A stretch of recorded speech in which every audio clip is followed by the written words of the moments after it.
காலை வணக்கம். இங்கே பாருங்கள், தர்பூசணி பழம் இருந்தது, வெட்டி போட்டிருக்கேன். இதை சாப்பிட்டுன்னு இருக்காங்க ஃப்ரெண்ட்ஸ்.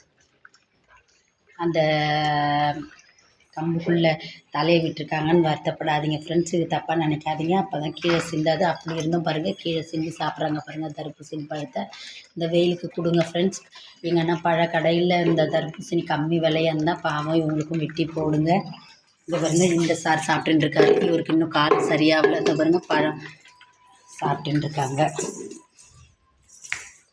இதோ நெக்ஸ்ட்டு இவங்க சாப்பிட்டுன்னு இருக்காங்க, அண்ணனும் தம்பியும்.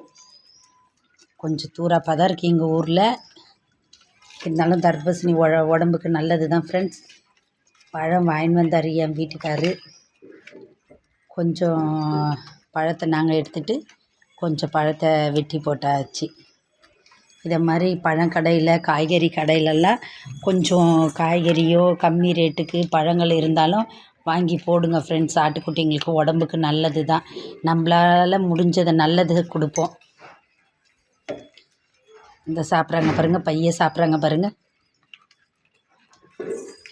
சாப்பிட்றாங்க.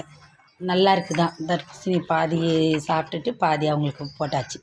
சாப்பிட்டுட்டு இருக்காங்க. நல்லா உடம்புக்கும் குளிர்ச்சியாக இருக்கும். வெயில் கொஞ்சம் அடிக்குது பார்த்திங்களா, இப்போ வெயில் அடிக்குது பார்த்திங்களா.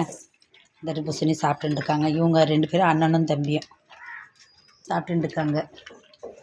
இவனுக்கு தான் ஃப்ரெண்ட்ஸ் என்னன்னு தெரியல, கால் இன்னும் சரியாகவே ஆக மாட்டுது. இந்த பாருங்க, இந்த கால் இது சரியாகவே ஆக மாட்டுது, என்னன்னே தெரியல ஃப்ரெண்ட்ஸ். இந்த சாப்பிட்டு முடிச்சிட்டாரு. இந்த பாருங்கள், இன்னும் தண்ணி இப்போ வைக்க தேவையில்ல ஃப்ரெண்ட்ஸ். இதே தண்ணியாக இருக்கா, தண்ணி வைக்காதீங்க, ஆனால் கீழே போட்டுறாதீங்க. இதை பாருங்க, சாப்பிட்டுட்டு இருக்காங்க. அப்புறம் இவங்களாம் சாப்பிட்டு முடிச்சாச்சு ஃப்ரெண்ட்ஸ். தவறாக நினைக்காதீங்க, அப்போ தான் கீழே தட்டாது. அதனால தான் இந்த கம்பு உள்ள தலையை விட்டு சாப்பிட்றாங்க. தவறாக நினைக்காது, ஆட்டுக்குட்டியை கொடுமைப்படுத்துகிறோன்னு சொல்லிட்டு தவறாக நினைக்காதீங்க. ஏன்னா நம்ம அந்தந்த ஃபேஸில் தலையை விட்டு சாப்பிடுமா இல்லை, ஆனால் கொஞ்சம் சின்ன ஆட்டுக்குட்டியாக இருக்கிறனால விட்டு சாப்பிடுது. கம்பு நான் பெருசாக வளர்ந்துச்சுன்னா, அந்த கொம்பு பெருசாக வளர்ந்துச்சுன்னா சாப்பிட முடியாது. அதையும் ஜாக்கிரதையாக பார்த்துக்கணும். ஏன்னா மாட்டிக்கிச்சுன்னா அப்புறம் ஆட்டுக்குட்டிக்கு முடியாது. Okay bye friends. இந்த வீடியோ பிடிச்சிருந்தா உங்களுக்கு பயனுள்ளதாக இருக்கட்டும் ஃப்ரெண்ட்ஸ். ஓகே பாய், நெக்ஸ்ட் வீடியோவில் பார்ப்போம்.